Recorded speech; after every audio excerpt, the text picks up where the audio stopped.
Welcome back. We're learning more about the death of One Direction singer Liam Payne. A toxicology report showing that Payne had, quote, pink cocaine in his system. The initial report from his autopsy coming after the singer fell to his death from a third-floor balcony at a hotel in Argentina last week.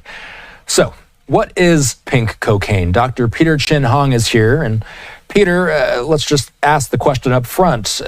What is it? It's not a single drug, is it? No, it's not, Austin. It's a cocktail of drugs, and that's what makes it really dangerous. It's not standardized, so you don't really know what you're getting. It has no cocaine in it per se, but it has a combination of other drugs. Some of the common ones include methamphetamine, which is a stimulant or upper, but also two hallucinogenic drugs like ketamine, famous for implicated in Matthew Perry's death, and of course, ecstasy or MDMA. Both of those, ketamine and MDMA, can make you see things when they're not there, or feel things. They're hallucinogenic, and ketamine in high doses can make you unconscious. Talk to me more about the makeup of pink cocaine. So you say you don't exactly know what's going to be in each batch. How much of a difference could there be depending on your geography or depending on simply which batch you get? A huge difference. There's a huge difference in price. There's a huge difference in the components. It's a new generation designer drug. So it's kind of a grab bag. There are a lot of homemade recipes available online.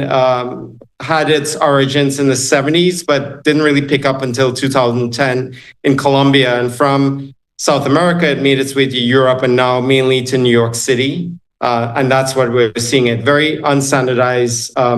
And I think the most concerning thing to a lot of substance abuse experts is that they've seen more introduction of more addictive drugs, like fentanyl. And if you have more fentanyl, of course, it's not only addictive, but very small amounts can instantly kill you. I think the pink part of this is part of what's fascinating people about this drug. Could there be a chemical reason for its coloring? Why is it pink? Is it likely just for aesthetic effect?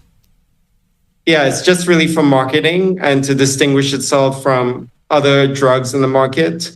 It's either red food coloring or even strawberry dye. So I think there are a lot of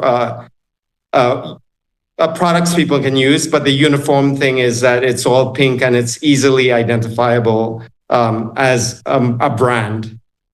We are learning more about this situation. The New York Post reports that witnesses saw Payne acting erratically in the hours before his death, including smashing his laptop and offering a mystery woman $20,000.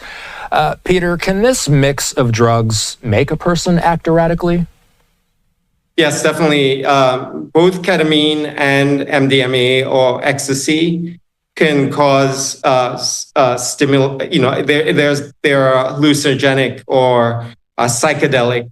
So you can see things when they're not there. You can hear things when they're not there.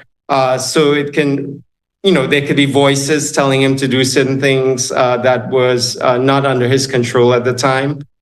So those could both be implicated in exactly what behavior was seen. What do we know about why this drug is used? Is this a party drug? It was mentioned, by the way, pink cocaine in some of the Diddy news that's come out as of late. Is this a party drug?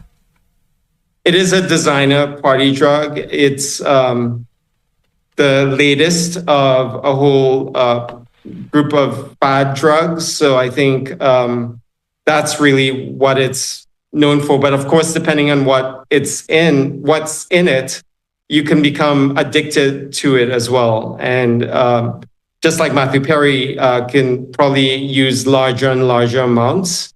And if it includes some drugs like either fentanyl or, as in Matthew Perry's case, ketamine, you can get unconscious and not really be aware of what's going on. We know very little about the exact events leading up to Payne's death. Given the circumstances, though, what questions do you have about the situation? Everything I've read today says that this pink cocaine news came from preliminary autopsy results. Is it possible that we learn more soon? Yes, we probably would learn the individual components. That's one of the problems with pink cocaine and its increasing use in the club scene is that there's no easy way to identify it, because they have different components. The only thing unifying all of them is the pink color. But you can have a little bit of this, a little bit of that. But I think what we'll find over time from Liam Payne's forensics is that it will be various drugs that will be found. We already know about cocaine and crack in addition to possibly the pink cocaine. So if you have something that can stimulate you, that can make you hallucinate, and then if including ketamine can make you fall unconscious, you have a combination of erratic behavior and sort of violent, throwing the laptop. But yet at the same time, if you fall unconscious, falling off a building and not, bracing to protect yourself. It was a 3-story building. Apparently there was, he had no signs of defensive position. So it's almost like you were just falling, just naturally in an unconscious state, which makes sense to me.